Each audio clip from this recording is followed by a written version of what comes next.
So this is lecture 14, acids and base. It's part one of, I don't know if it will be just 2 parts or more, but it will be at least 2 parts. All right, so acid-base chemistry, very extensive. You're going to get an introduction to the basics of it. And again, this is something you could make an entire career out of studying. So we're going to start giving you the introduction to it. Go to the slides. And first, I just want to review the naming, because now we're going to be using the naming all the time. It'll help you remember the names, but of course you have to remember the rules. So 2 different types of writing acids or types of acids. We have the binary, meaning you have 2 atoms. You have a hydrogen and then you have something else. Binary means 2 different. Computers are written in binary code, 1s and 0s. So when you have a binary, just 2 atoms, it's hydro something acid. So in acids, it ends in IC, ends in ic, all of your acids, regardless of what kind. Well, I shouldn't say that. You'll see the exceptions in a minute. So it's hydrofluoric, hydrochloric, right? So the H becomes hydro, and then you add an IC onto the end of your atom. So hydrofluoric, and then you say acid. All acids have the name acid after them. So that's the binary. It's hydro for the H, followed by the atom, and then ic. Okay.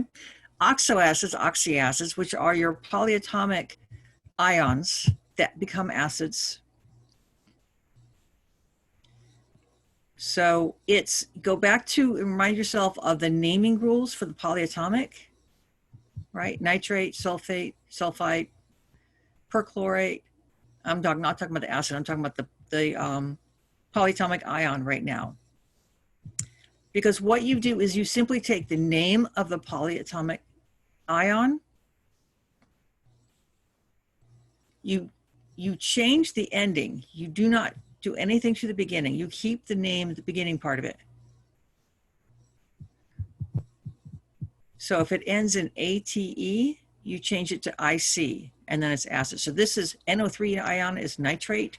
So with this nitric acid, CO3 2- is carbonate ion. So it's carbonic acid. 8 becomes ic.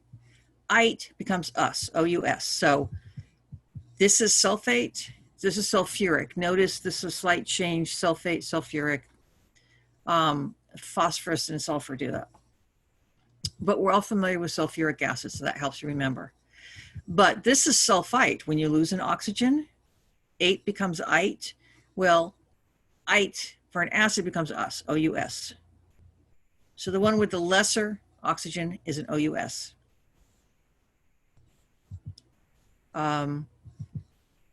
Chlorate ion, ClO3, that's your core, is chloric. 8 becomes ic, acid. ClO4 ion is perchlorate.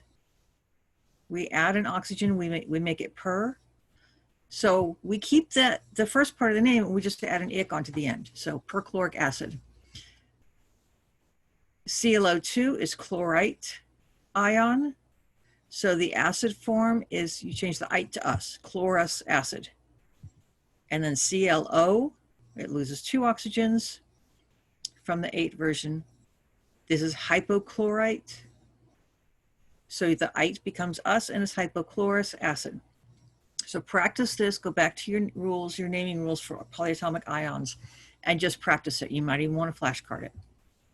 Perhaps go back to the video where I went over the naming, because I go over acids as well. So if we have this question, SO3, because SO4 ion is sulfate, so the SO4 acid would be sulfuric acid, but this is the SO3. So the ion is sulfite, and so ite becomes us, and so it's sulfurous acid. You don't put the hydro for the H, because the only time you put the hydro for the H is when there are 2 atoms. This is a polyatomic. So you just use the polyatomic name with a minor, so it's sulfurous acid. These are binary. So this, you would say the hydro. So hydrochloric acid, hydrobromic acid. All right.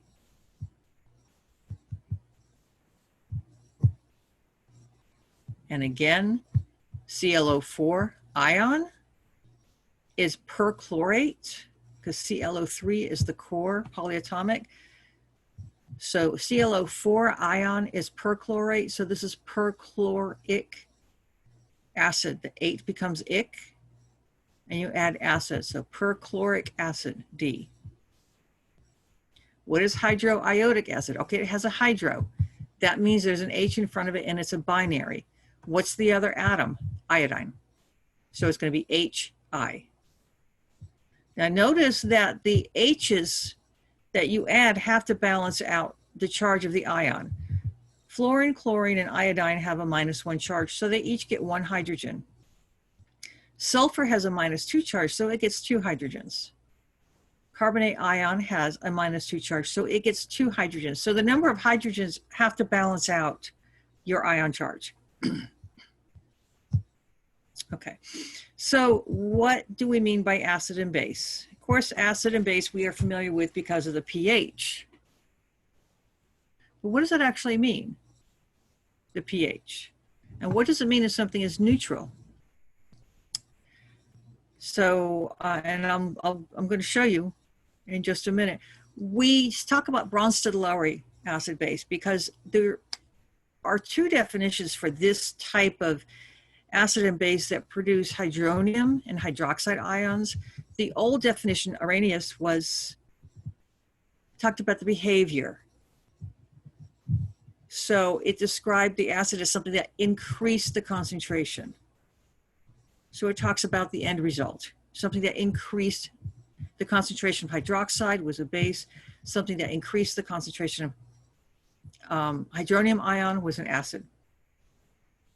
But we now use the Bronsted-Lowry definition, which is talking about the actual action of the molecule itself. So if the molecule in the reaction donates a proton, because remember, it doesn't get the whole hydrogen atom, it just gives the proton, the electron stays back with the other part of the molecule. So 1 proton is donated, so the donor is called an acid. The recipient is called a base. And I say it in a reaction because some molecules can act both as acids and bases. It depends on what they're in the reaction with. So an acid donates a proton and a base accepts. So obviously you have to have both an acid and a base in each reaction. If you have an acid that's donating, something's got to receive, and that's your base. So when you're acid, and here water is acting like an acid because it's in the presence of a stronger base. So the base is going to take a proton from water. Water can act as both, but here it's an acid. When it loses the proton, you're going to get 1 extra hydrogen here in the formula and a positive charge. Acids and bases only exchange 1 proton at a time. So each reaction, for an aqueous reaction with water, you're going to exchange 1 proton at a time. Each second and third proton donation with water is a separate reaction. So when this acid donates the proton, the charge is left, so you end up with a negatively charged ion and a positively charged. If it's water is acting as an acid, your negative is going to be hydroxy ion, and the positive is going to be whatever the base is. In situations where water is acting as the base, here we go, and it's taking the proton, so this time HCl is my acid, it's donating the proton to water. Water is my base, and therefore my negative ion is whatever atom or molecule retained the electron, and the positive is hydronium ion. So your product depends on, when it's in with water, whether water is acting as an acid or a base. And that depends on what it's in the reaction with. So you look at each situation independently. Now, when an acid gives up a proton, the product is called its conjugate base. So not only do you have an acid base in the beginning, you have an acid base at the end. But they're going to be the opposite of what they started. So the acid becomes and the word is conjugate, meaning it's paired with it. So water, when it's an acid, it has one conjugate base, the form that gave up its proton. Your base has a conjugate acid, the form that has the extra proton and the positive charge. So you always have pairs, conjugate of a base and a conjugate acid, an acid and the conjugate base on each side of the equation. And each side, your reactant, you have to have an acid base, and your product, you have to have an acid base. And this double arrow you're going to get introduced to, because sometimes the reaction can go backwards, and you're going to learn about that. So when we talk about pH, what are we actually measuring? You're actually measuring the concentration of hydronium ions. Now, our pH is called a pOH. That can measure the hydroxy ions, okay? But commonly and in the lab and everywhere we go, we're measuring pH, and so it's the concentration of hydronium ions. It's the negative log of the hydronium ion concentration. So the higher your concentration of hydronium is, because it's the negative log, the lower your pH is, and that's a mathematical construct. You don't have to know, but it's just good to know the background of, because when something is a negative log, it's a 1 over. So you can go back and review your math. I don't want to confuse you too much. If anybody's curious about that, you can easily look it up, but you can always ask me. But just know that we're measuring the concentration of hydronium ions. When you measure a pH, that's what you're actually measuring. So an acid, which of these is correct? An acid will receive a proton? No. An acid will donate a proton, and a base will receive a proton. So acids are giving up protons, but somebody has to be there to accept it, and that's the base. Now we have strong and weak acids. And I'm going to show you something right here that I highly, highly, highly recommend you access. If you are able to print it out, definitely do so. But otherwise, just put it somewhere, maybe even on your phone, that you can refer to it frequently. And this is in the Canvas. It's one of the toolbox. So you're in Canvas and you go down, Module 8. Okay, go to Module 8. Come on. There you are. Go here, the toolbox, acid base. This document is just beyond helpful. This is an acid-base strength table. Here are your, and notice the acid is strong as you go up this way, and the base is strong as you go down. So this is your strongest acids. This is the conjugate base, and notice this is the weakest base.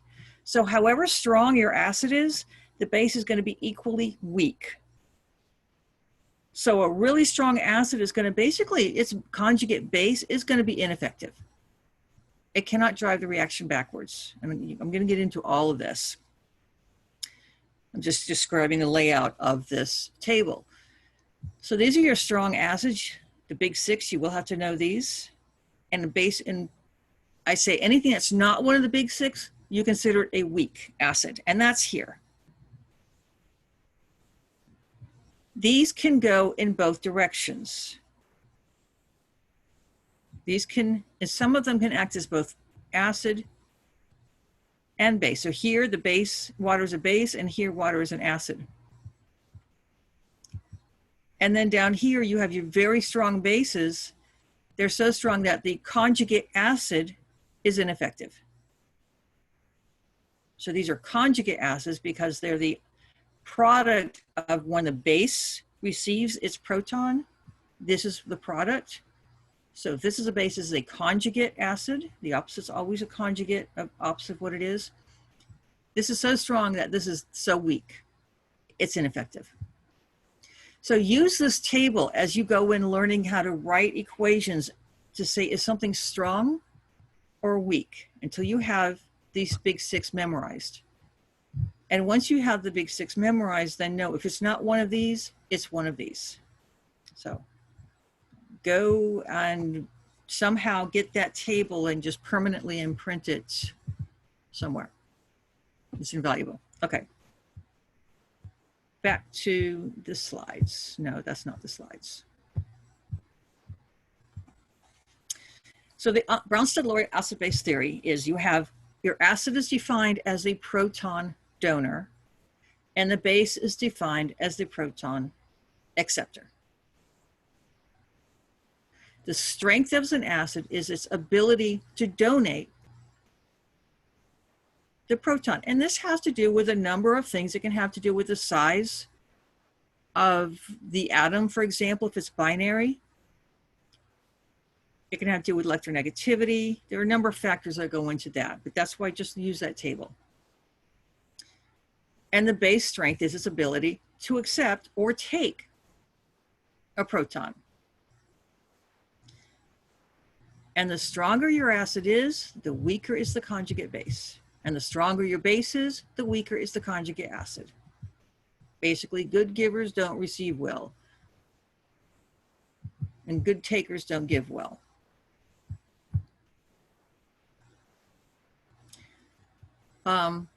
The acid-base reaction, when we're talking about water, happens one proton at a time. So when you're in Alex and you're asked, what's the product of this acid-base reaction, you go in and if they gave you the acid, just shift one proton over. There's your answer. It's a shift of one proton.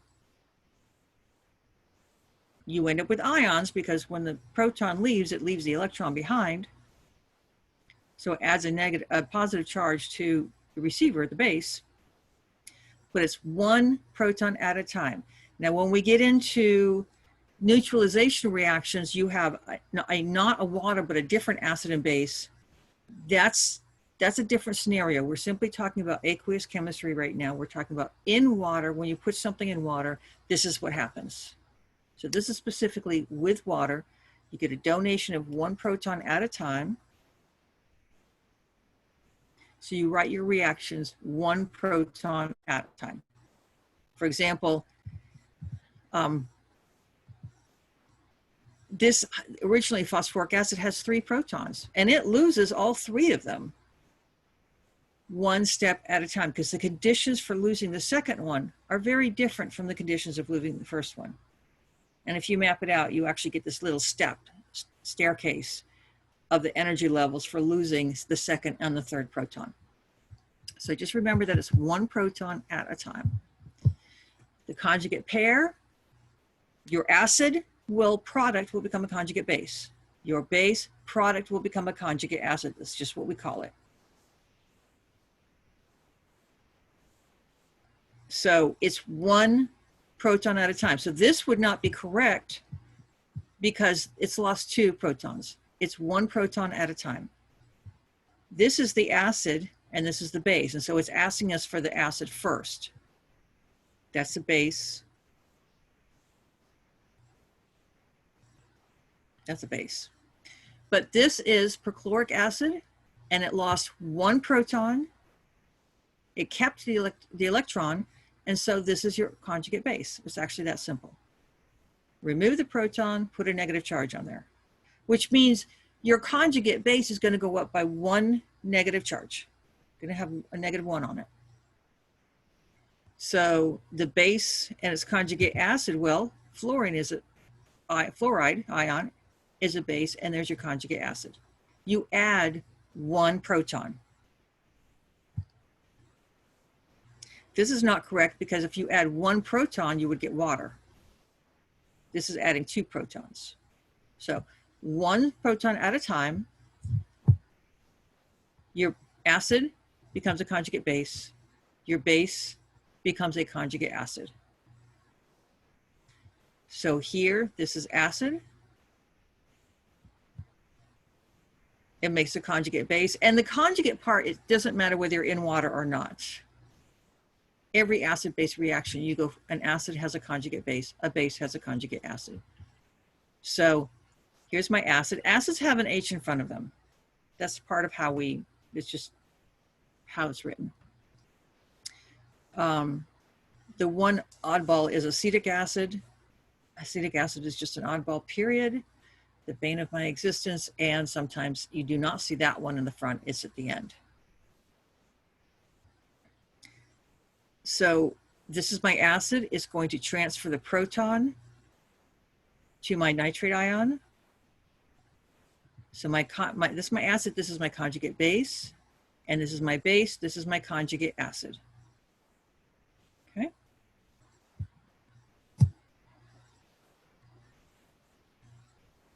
So if you're given an equation, you want to know, well, what's the acid, what's the base, what's doing the donating, and what's doing the taking? Where'd the proton go? The proton went from here to here. So normally we don't, okay. Anyways, so this is my acid, which means this carbonate ion is my conjugate base, which means this has to be my base and this has to be my conjugate acid. So all you have to figure out is one of them. Where'd the proton go? The donor is your acid. Its product is the conjugate base. Therefore, the other guy has to be the base, and its conjugate is the product. Its product is the conjugate acid. So you just have to figure out one, and then you just follow the logic of identifying all the rest. It probably would help if you literally, as you work through these, write down what each one is, or even do it like this with the lines. That can be very helpful.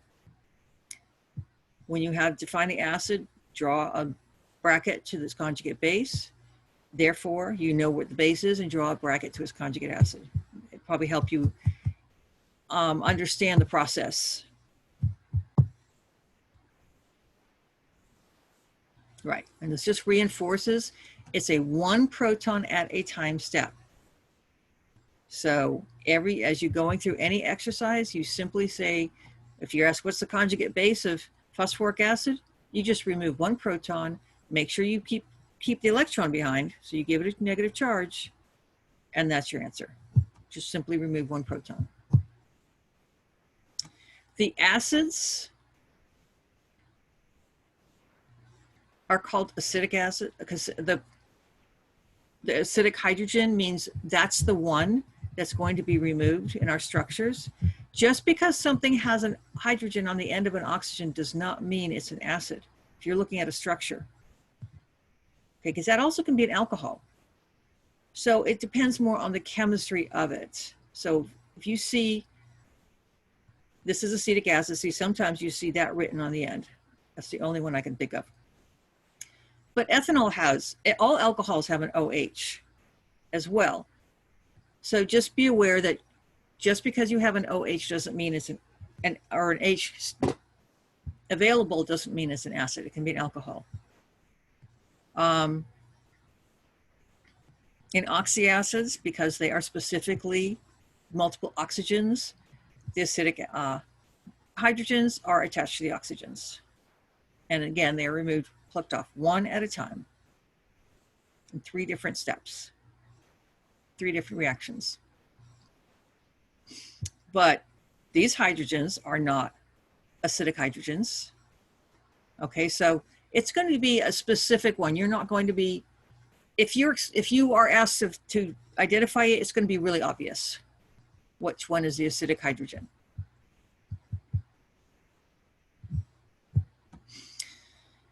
So a polyprotic, protic means proton. So a monoprotic can donate 1 proton. Acetic acid is monoprotic. 1, mono meaning 1, proton. It can donate 1 proton. That's all it's got. Poly can donate more than 1. Phosphoric acid is polyprotic. It has 3 acidic hydrogens. It can donate 1 at a time. So the term polyprotic means multiple protons. Just remember they're done in separate steps. So that's a word, if you just remember the origin of it, poly means multiple, protic means proton. We're talking about what gets donated. Amphoteric is a substance, a molecule that can act as an acid or a base, and that's very important. There's also this term, I was taught amphoteric, amphiprotic, which means the behavior. Okay, I will never give you that word. But do know amphoteric. That means it can act as an acid or a base. Water is 1, ammonia is 1.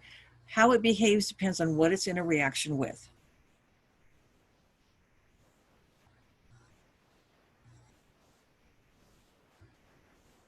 Okay, so that's some terminology to become familiar with. So water is our classic. So if it acts as a base, it steals a proton, you get the hydronium ion. If it's an acid, it gives a proton, and it creates the hydroxide ion. Every acid-base reaction with water is going to either give you a hydronium or hydroxide. So look for that as your product when you're with water. Again, if you're not with water, it's a different type of reaction. So we're specifically talking about aqueous reactions, acid-base reactions with water. You need to look for a hydroxide, or I'm sorry, the hydroxides down here, or hydronium ion as one of your products. All right. If you go back and look at that toolbox table I showed you, you have the strong acids at the top, and there's this big field in the middle of weak acids and bases. Acids are on the left, bases are on the right. A strong acid reacts 100%. You have an arrow that is one direction. Because it reacts completely, you end up with a high concentration of ions. All of the acid becomes an ion, and therefore it's a strong electrolyte. Just like when an ionic compound association, you get a pot full of ions. The same thing happens with a strong acid or base. You get a pot full of ions. There is none of the starting material left. We say that it goes to completion and it gets a single arrow. Weak acids and bases only partially react. As a result, you don't have much product. You have mostly starting material. You do have some ions in there as a product, so it is an electrolyte, but we say it's a weak electrolyte and a weak conductor. There's just not that many ions to carry the current versus this pot full of ions you have over here. So we set up what's called an equilibrium, and you write a double arrow. So I'm going to show you this because this is new, and it's going to be very important to learn the difference. It's not too difficult. If you use that table, your strong acids at the top will always get a single arrow. Your acids in the middle will always get a double arrow, okay? It's actually that simple. So this is, we're doing it with water.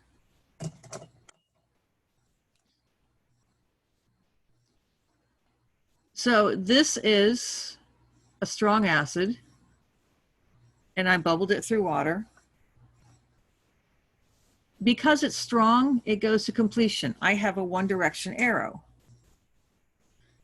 And I have what's happening? This is my acid. So the proton is going over here, and it's leaving the electron. So I write my acid. This is now a conjugate base. If this is my acid, this is my conjugate base. It just is. And we write aqueous because we've dissolved this in water. One proton at a time, one negative charge. And then the other product, this received a proton. So we have to write it with an extra proton, and also it's aqueous. And if that's my acid, then this must be my base. And this must be my conjugate acid, okay? So all you have to do is figure out one, and everything else you can figure out. All right. Single arrow means at the end of the reaction, and it's usually instantaneous, you have nothing, none of this left. Meaning, of course, you're going to have water, you're in water, but none of the HCl is left. You only have this. So you have a pot full of ions, strong conductor, carries a current because of all these ions. And if you do an inventory, because your inventory is what is left at the end of the reaction, we call it major and minor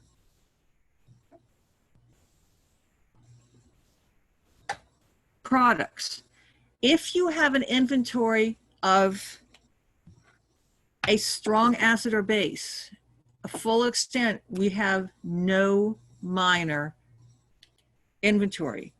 You only have major, and you write down what you have.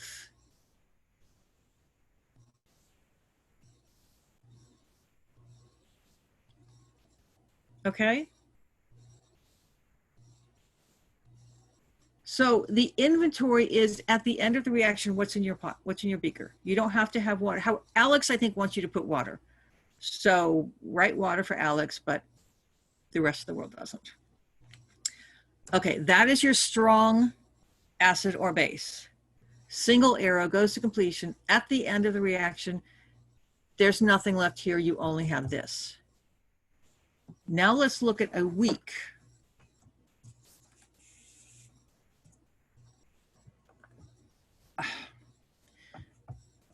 All right. I don't want to erase that. I want to let you see them both at the end. Find a pen that's going to work. I already need new pens.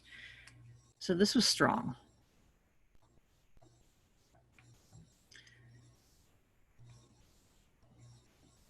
And one of our most common examples that we use for a weak acid, so look for this because you're going to see it on the test. And I always tell students, and for some reason, they still don't remember. I don't remember the starting phase for hydrogen fluoride, so I'm just going to put parentheses there. I don't remember if it's a liquid or a gas. But you're going to add it to water. But this is weak. Therefore, you have an arrow going that way, but my products, so this is donating, this is an acid, right? So my conjugate base is this. This has the extra hydronium ion. Remember, when you're doing a reaction in water, you have to have, if it's acid, you have to have hydronium ion. If it's base, you have to have hydroxide, hydroxide, same thing.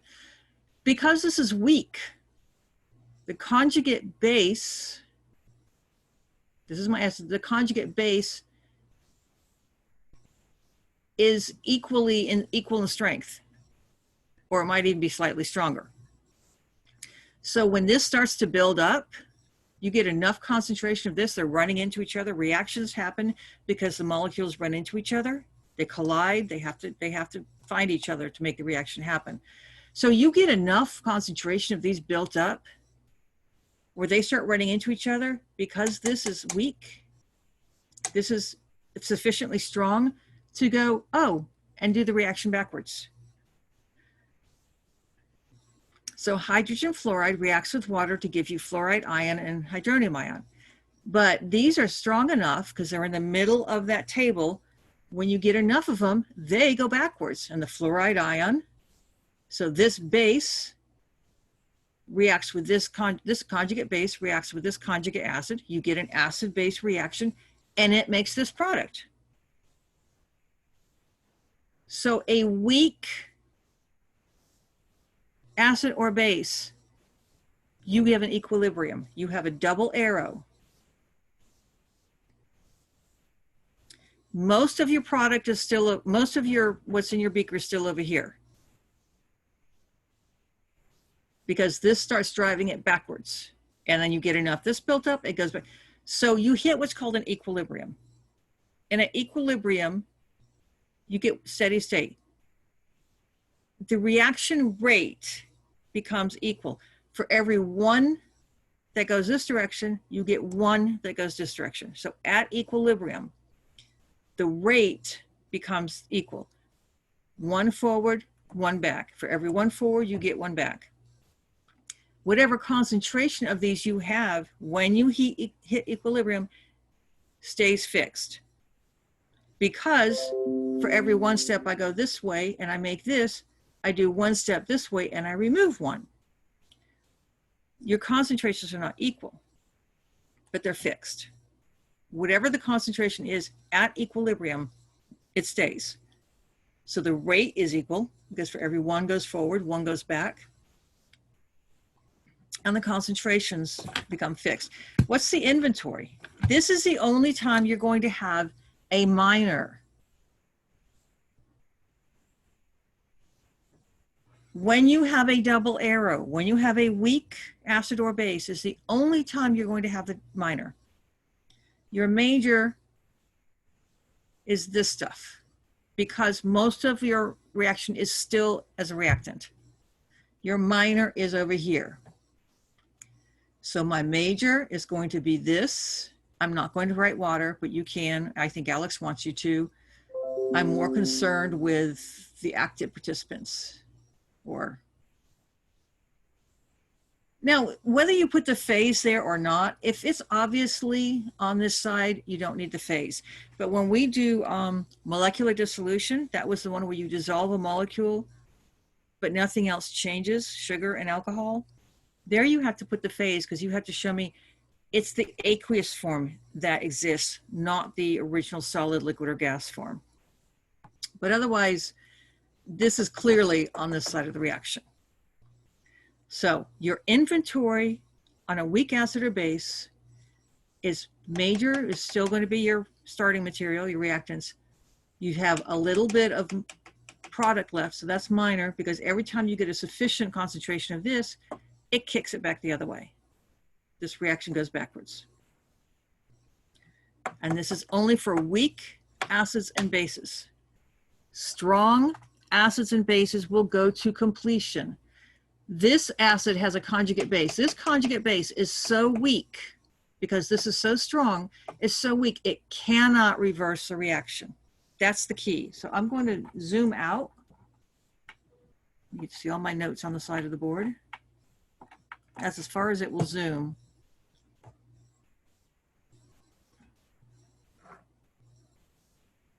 Yeah, I can't get it in any better, but where you can try to see the whole thing. Your strong acid or base, one direction. The only thing left at the end is your products. Your inventory only has major, the products. Your weak acid or base, double arrow, it goes in both directions. It reaches an equilibrium. You have a major and a minor, because you have mostly reactant and you have a little bit of product. So take a snapshot of that or bookmark this part of the video, because this is critical. You're going to use it a lot, and it's also the type of thing I get the most questions about. When do we have minor? When do we use a double arrow? So there you go. And on that table, the weak are the ones in the middle. You're going to have to learn the big six. Whoops. Yeah, okay.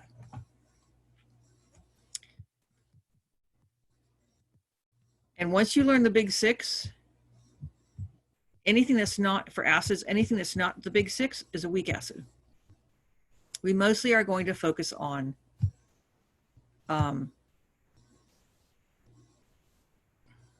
acids. Where are my big six? There you go. There are your big six. So you have to know these. But look at these. You have group 7, not HF. HF is too small. Fluorine is too small, too electronegative to be a good acid. It's a weak acid. But the next 3 in group 7 are strong. They go in one direction. And these, memorize these 3 from your polyatomic oxyanions. And anything that's not one of these 6 acids, you can call it a weak acid. Okay, I'm actually going to stop here. I guess I do want to break this up into probably will be,